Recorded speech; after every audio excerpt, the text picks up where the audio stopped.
Hi, welcome to the Firestarters video series. My name is Steve Scheier. I talk and write about power, and I work with leaders in cannabis to help them with my leadership guidance and by creating curated advisory boards. I'm the author, with my co-author Michael Ashley, with the book Power Up, Essential Tools for Cannabis Business Leaders, which is available, if you're interested, on Amazon. My guest today is Tyrone Russell. He's the leader, the chief executive of the Cleveland School of Cannabis. Tyrone, thank you for making the time to be on the show today. I'm super thrilled that you're here. Thank you for having me. I'm excited to be here, man. Got your book, and I'm looking forward to really digging into it. I just got some travel coming up, so excellent plain material where I get to just think and destroy the book in the margin. Exactly. So hopefully you don't mind. You don't mind No, to turn it exactly. into a color book. I've done 2 books, and I believe both of them are really kind of workbooks. Yeah. And they all, as you saw, they all have homework in the back of the chapters. Absolutely. So yes, destroy at will. Absolutely. So Tyrone, perhaps you can start us off by telling us about your journey in cannabis. How did it begin? Yeah. And then let's segue into the creation of the Cleveland School of Cannabis and your role now as the president of the organization. Yeah, it's funny when we think about when I think about my journey into cannabis, because it's like 2 different journeys, right? It's the journey into the usage of cannabis, and then the journey into the business of cannabis. And my journey into the usage of a cannabis, unfortunately and fortunately, started very early. About 11 years old, I got introduced to the plant in Southeast San Diego. And at the time, we would experiment with different ways of trying to ingest cannabis. And one way that I did was through a can. You put holes in a can, and it was something kids would do.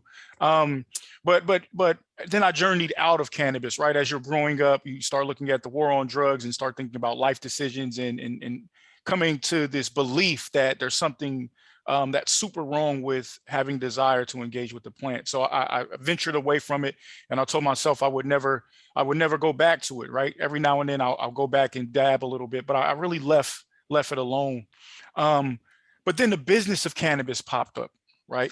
Right. So my background is in higher education. I went to school to get my master's degree in essentially creating colleges, a program called College Student Personnel. And there were several courses that really talked about how you design schools. So I put that on the back burner because I thought I would never, ever use that again, that degree. Right. I worked in higher ed, several private schools and a few public schools throughout my lifetime. And I decided to start a marketing firm. If you know anything about higher education, you know that there are certain positions in higher education that can do it all. They do event planning, they do counseling, they do crisis management, right? They do mediation, so on and so forth. And I had those positions. And what I thought to myself is, if I'm planning events, if I'm bringing all these students together and bringing people together, then I'm really into marketing too. So I started a marketing firm with some good friends that I met in Allentown, Pennsylvania, called Faces International. And one time, make a long story short, we can make a long story long. It's all good. We could do it. We were taking a flight. Down to Dominican Republic to do our retreat, which we do often. And we said, this is going to be the place where we start a major business. So we're back in the States and we're planning for our next trip to Dominican Republic. And I get a call from one of my friends who lives in Dominican Republic. He lives there, and he says, "Hey, I have a client coming down when you're coming down, so I may not be able to spend a lot of time with you." And I said, "What type of client?" He said, "Oh, he's a client coming from California and he's here looking at property." And in my head, I'm thinking there's only a handful of people who are flying from California and looking for property. They're flying from California to Dominican Republic to look for property. They're either in real estate or they're in the cannabis industry, right? That's what I was thinking. This was about 2016. So I said, "What seat is he sitting in?" And he told me, "Hey, he's sitting in, it was an exit row." And my company at the time, Faces International Marketing, was really small and we didn't have a huge budget. So I moved our seats to sit back of this guy who was ultimately a client of a friend of mine down in California, down in Dominican Republic. And I didn't tell my business partner, because if I told him I was going to spend $60 to move our seats, he would have said, "Where are you going to find $60 out of our budget to move our seats? Just take what the airline gives us." So I didn't tell him. Which is very important to the tactic. So when I moved our seats behind this guy, I had to make sure that I was sitting behind the right guy, hoping that he didn't move his seat. But when the Right. plane was about to land, right, rather than tap this guy on the shoulder and tell him about our business, because as small business owners, we've tried that so many times and people wouldn't listen to us. They're like, of course you're going to sell your business. So rather than tap him and share about our business and find out what he did, I just turned to my business partner who was sitting across the aisle. I bought both of us the aisle seats. And I started asking him about our business, right? And asking him why we kept losing contracts in our city of Allentown, Pennsylvania. And my business partner, if you ever have a chance to meet him, Kevin Green is an amazing guy and he's very passionate. So I just get him going and I'm egging him on like, what else do we do? And he's like talking about our services. He's talking about how passionate we are about our business and why we're so committed. And I'm listening, but I'm not. Right. I'm paying attention to what the guy in front of us is doing. And I see him lean in his chair a little bit and then sit back and I see that he's listening. So I get excited and I keep Kev going. I'm like, and what else, Kevin? What else? And what else can we do? And then when the plane finally landed and we stood up, this guy who is now one of my best friends, Austin Briggs, turns around and he says, when you get off this plane, I'd like to talk with you. I know it seems like you may know this guy named AR here, right? Because there are some things we said about AR in our conversation. Right. Said, now I would like to talk to you about a business idea I have. Let's exchange information and have lunch. One thing you know about Dominican Republic is you can talk to 1 million people on the plane and you all plan to meet up and you never do it. So right away we said, hey, we need your number and we'll schedule this right away. Long story short, in that aspect, we got to talking and he said, hey, I have an idea. I want to start a school to develop the workforce for the cannabis industry. I'm in the cannabis industry and I need a marketing team to help us tell our story to the public. And we said, excellent, we'll do it. DR's over, we fly to Cleveland, we meet him, we see the school and it's decent, but my background kicks in. Right. My educational background kicks in and I say, we love what you got here, but if we're fighting the stigma of cannabis, we're going to have to make some changes. First thing we have to do is remove this cannabis showcase thing that you have in front, because we're not selling pipes, we're selling education. We're not selling zigzags, we're selling content. So we need to get that out of here to fight that stigma. And then from there, he's seen the way we worked and he said, look, I can't pay you. Right. This is a startup business, but I would love to bring you on as my partner to help us move this business along. From there, Kevin got the position of vice president. After a few years of doing the work, he handed the position of president over to me and he said, take us where we go. And that was my introduction into the cannabis industry, specifically the educational aspect. There was a random guy on a plane who had an idea and needed a marketing firm. And we happened to be that marketing firm he wanted, but we had much more skills than just marketing. We had done a lot of education. And again, my background in education fit perfectly for what he needed. And now I'm the president, Kev's the vice president, and our founder just kind of sits on the side and says, hey, whatever you need, whatever you're going to do, let's take it to the next level. So it's so awesome because I of course talked to you before and looked you up on LinkedIn and I saw your big higher education experience, and I also have a degree in education as well. So I was really interested in what you were doing. So tell us about what's going on in the Cleveland School of Cannabis right now, what programs you offer. What's it about? Cleveland School of Cannabis. It is a workforce development institution, right? So our goal is really to establish the baseline workforce for the entire cannabis industry. The reason why Austin wanted to start Cleveland School of Cannabis was because with the industry that he was in California, which was the cannabis industry, he would see such a high turnover and people who were ill prepared to come and work for these cannabis companies. So he wanted to come back and start that. So the Cleveland School of Cannabis is solely focused on getting people jobs in the cannabis industry after we equip them with the education that they need to enter into the industry. We offer right now 6 programs. All programs, 5 of the 6 programs are 150 clock hours, essentially 6 courses, each 25 hours to completion. Our longest program is actually 300 hours, and that's our executive program. It takes 12 courses to complete that. And our programs that we offer are cannabis cultivation, right? Because everybody wants to learn how to grow. We offer dispensary operations because people want to know how to sell. We offer medical applications of cannabis because people need to know what's going on in their plant, right? We need to know how it applies to us medically.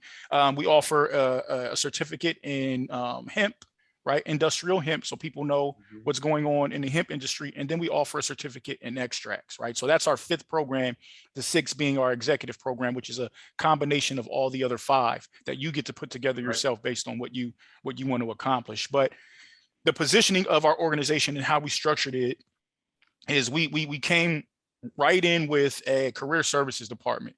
If you know anything about higher ed, if anybody's out there listening, anyone who's been to college knows that you don't ever pay attention to your career services until your last year, if you're lucky, right? You say, oh, I got to go get a resume. Where's career services? Career services has been there for 4 years, but you don't go until your final year. So what we said is our students aren't here for 4 years.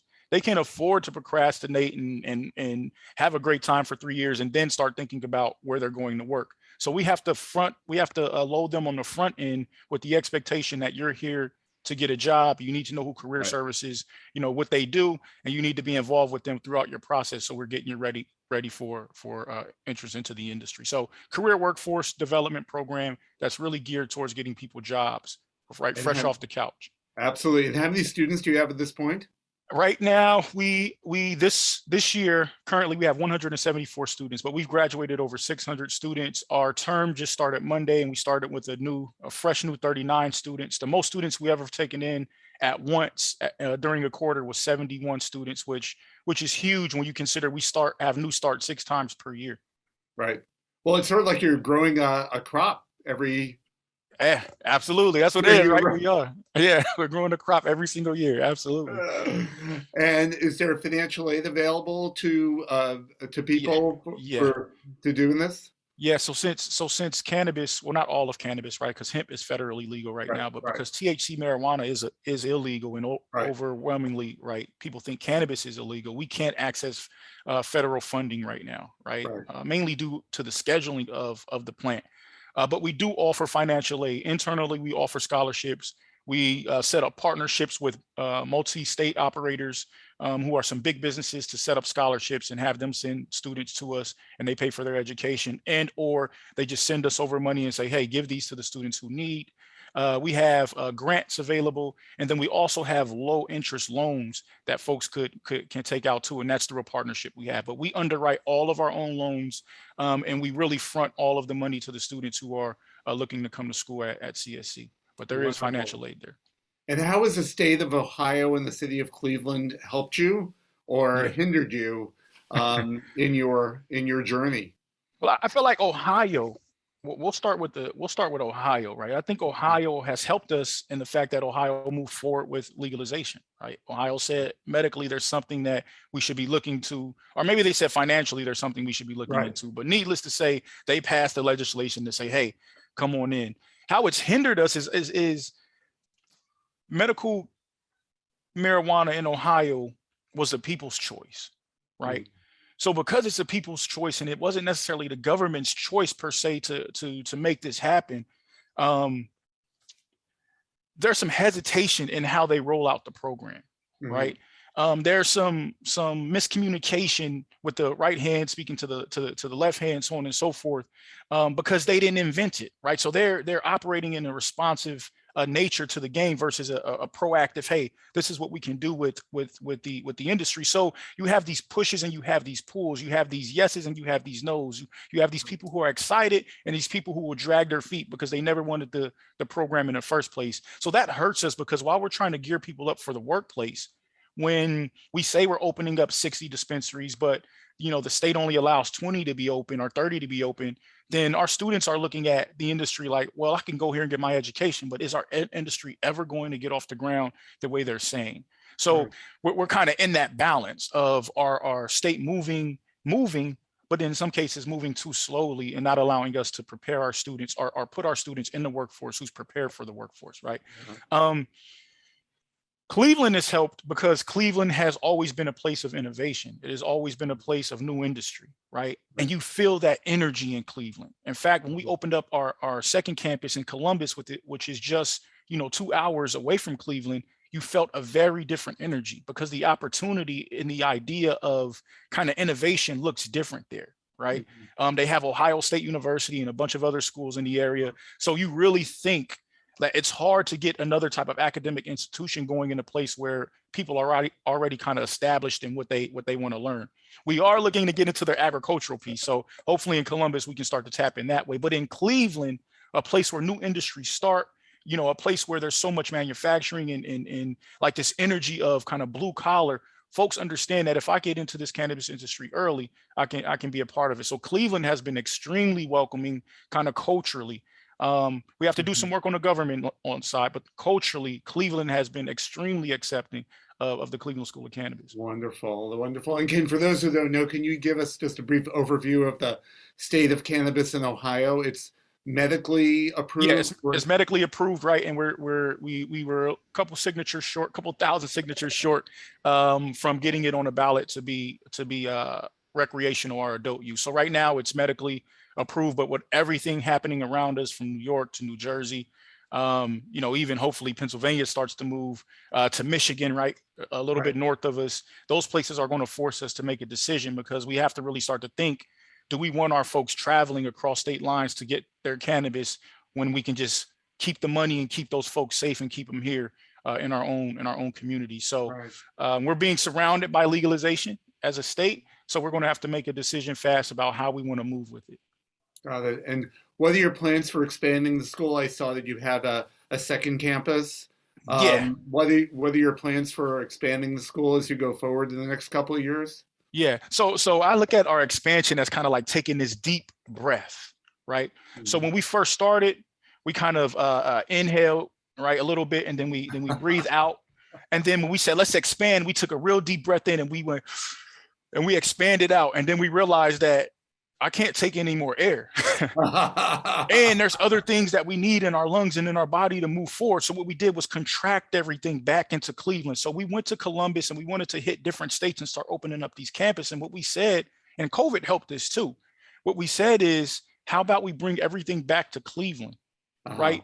And expand Cleveland itself so big that we become this mecca that people say, hey, I want to go on campus. I need to travel to Cleveland and go to school there. And if they don't want to do that, they can reach us online, right? So we have this virtual aspect that allows us to touch different states and expand that way. So while we took this deep breath in and took in all this air and realized that we might have overextended ourselves, we were able to kind of contract and bring it back in.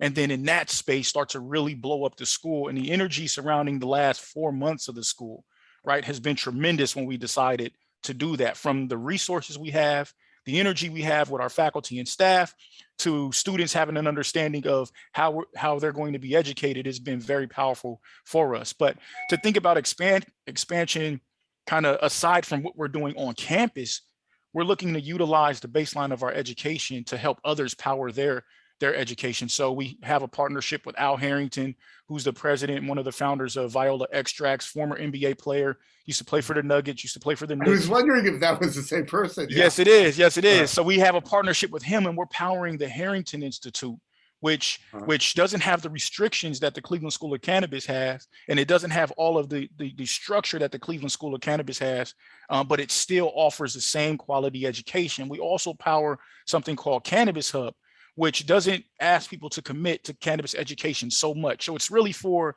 the basic consumer who says, I want to know a little bit more about cannabis, but I don't necessarily want to work in the industry. Is there a place that I can go to just learn for an hour, watch some videos, take some tests to test my knowledge, see if I know, the information before I get out in the market, either as a consumer or as a business owner. So we partner with Cannabis Hub to power that kind of self-paced modulated education as well.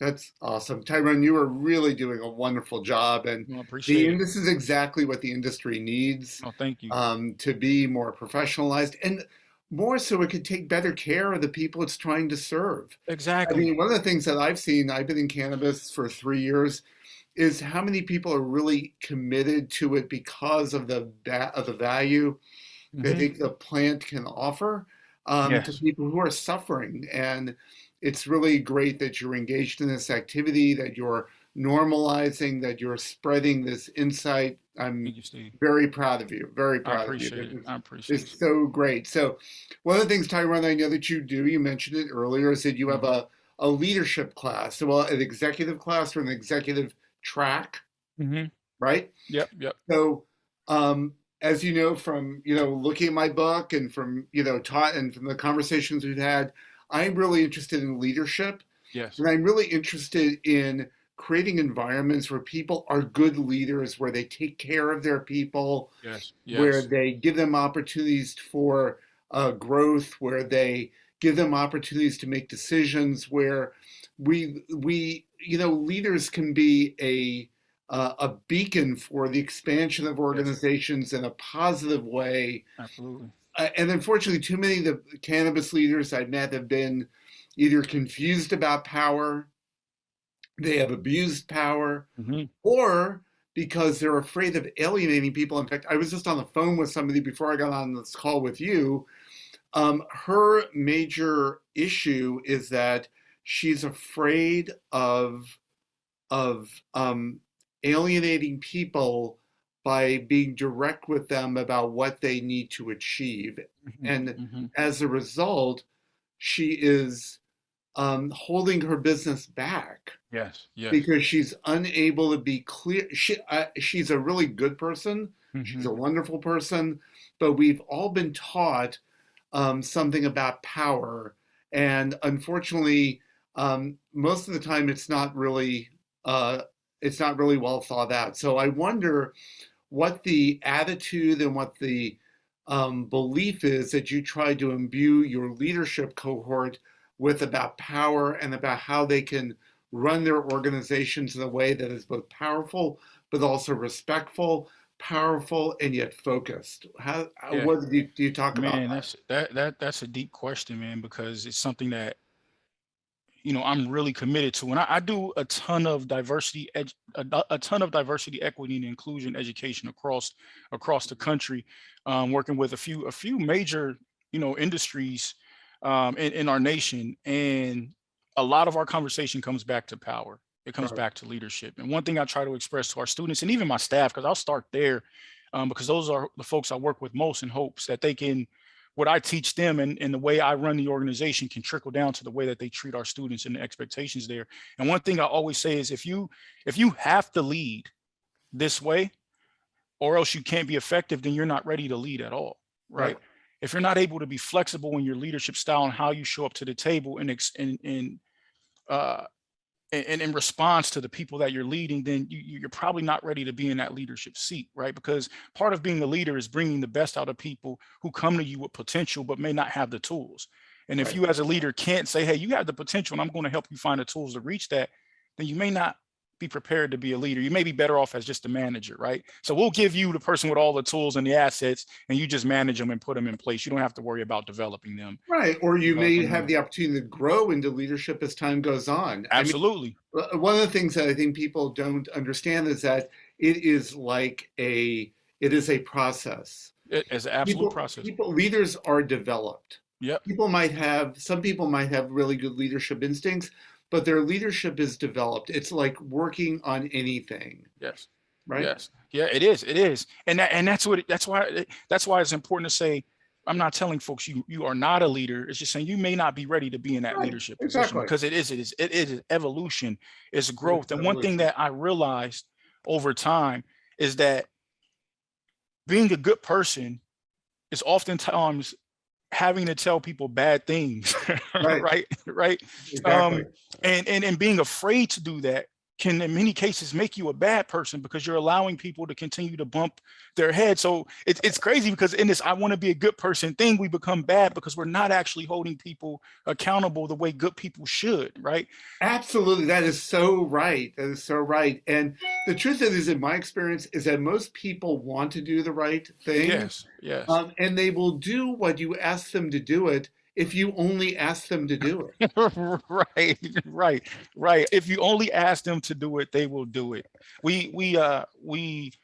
So I try to make sure that my staff understands that. One thing I always want them to understand is that although I am one of the leaders of the organization, I am not the only leader. Like, they all have elements of that inside of them, and I need them to take hold. And what I'm learning about a lot of people is that they're afraid of that type of power. Yes, they are. Right? They are. They're afraid to make decisions on their own, because part of it is they're afraid to fail. And then people are so used to being beat down for their mistakes that they are not sure how you're going to respond. So there's part of some development or some developing of staff and teammates, and letting them know that those mistakes are part of our process. And if you're afraid to make them, then we're not shaping our industry, our organization, to be any better than we were yesterday, because we're so afraid.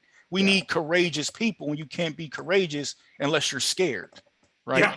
There's no Absolutely. such So thing as well put. courage if you're not scared, right? When you're So, scared, right, exactly right. Right. that's I when you mean, step into it. the people that are brave, the people who are brave, I think, are the people who are afraid and do it anyway. Right. Absolutely, right. And that's what we try to teach to them and lead by example in that, right? Right. So I'm not afraid to tell my staff that I am afraid. When COVID hit, Yeah. right, I looked in the eyes of my team and I realized that none of us really knew what to do. Right. Right. I mean, I have two very strong business partners.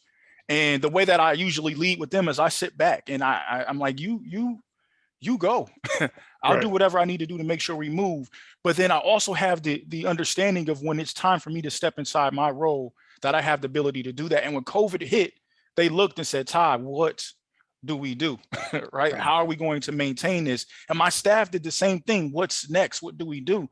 So being able to step into that and say, I am scared, I don't know, Right. but I'm going to put my foot to it and we're going to figure this thing out. I feel like it helped us develop a certain level of confidence and trust in one another to the point to where we didn't lose anyone voluntarily and on their own kind of volition Hmm. through COVID.